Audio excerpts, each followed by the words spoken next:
Hello, welcome to this lecture. In this lecture, we are going to learn transformations in CSS. Using CSS, how to apply transformation.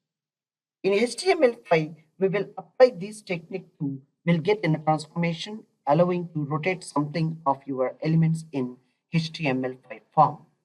How it is, we'll check it now. Very simple, super example will take for like a rotations methods will apply here.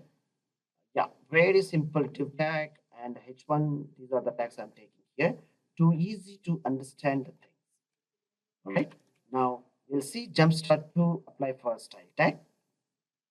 The transformation would be like a div with ID my div is go to the code and add the style. For the div tag, it is given for this, and the div ID my ID it is called for this. Check it. Yes, div hashtag my ID. It is going to be like this. Yeah. Now execute. Refresh. Wow. What is this? Transformation. It is rotated. Likewise, you can change this anti-clockwise and clockwise as your wish. It is a 40 degrees. It is given for the these things, and you can change the size of 30 degrees. And you will see the transformation of 30 degrees. Refresh. It is changed. Have you seen? Like something you want to display, like our notepad pins. Then we can whiteboard is there.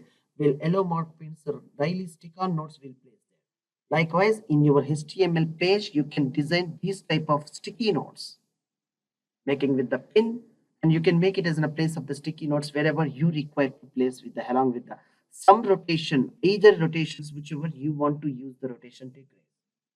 All you need to know about this, like this div tag along with this. That's all. To making that knowing about the transformations. These are the div establishedly width and height only and applied for yellow color, solid black for the border, and the transformation purpose it is used -ms and transform and rotate 30 degrees. That is for IE9 it is applied, and the standard syntax it is for transform and rotate 30 degrees. And try to use these type of latest and new features for only the latest modern browsers. Strongly remember, once again, I'm repeating you. Thank you for watching this lecture. Thank you.